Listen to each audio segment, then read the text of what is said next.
ខ្ញុំសូមអំពាវនាវហើយសូមសំណូមពរហើយសូមណែនាំ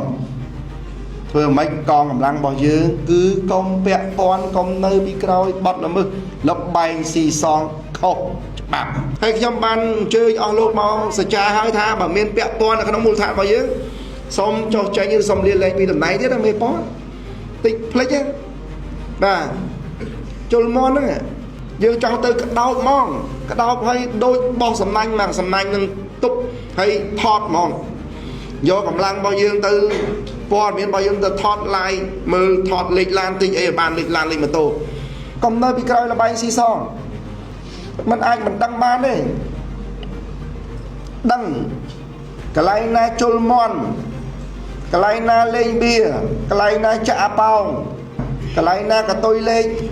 ហើយបង្ក្រាបកំពេចនៅទីកន្លែងតែម្ដងអាបាល់ក្រុងស្រុកវត្ថុតាងគឺដុតចោលហ្មងទៅជាក្រុមបាទមានអាវុធហត្ថមាននគរបាលមានភូមិឃុំមានគណៈវិបាលក្រុងស្រុកមានមន្ត្រីបោះសាលាក្រុងស្រុកទៅធ្វើកំណត់ហេតុហើយកំតិចចោលនៅកន្លែងអាហ្នឹងគឺបទបញ្ជាអាបាលខេត្តបាននិយាយចឹងអមនៅពីក្រោយគុំពាក់ព័ន្ធបើយើងពាក់ព័ន្ធគឺយើងដេកអត់លក់ទេជឿខ្ញុំទៅបាទដេកអត់លក់ទេបើយកលុយយកកាក់ពីអារឿងបត់ល្មើសលបែងស៊ីសងខុសច្បាប់នេះគឺដេកមិនលក់ទេខ្ញុំដេកលក់ស្រួលដោយសារយើងសអត់មានទៅប្រឡាក់ប្រឡូកទេរឿង scam online អីគឺច្បាស់ជាមួយសម្បត្តិធ្វើប្តីបើឃើញចេញថាមានតំណែងតំណងខ្ញុំដាក់ខែដាក់ថ្ងៃរឿងបត់ល្មើស scam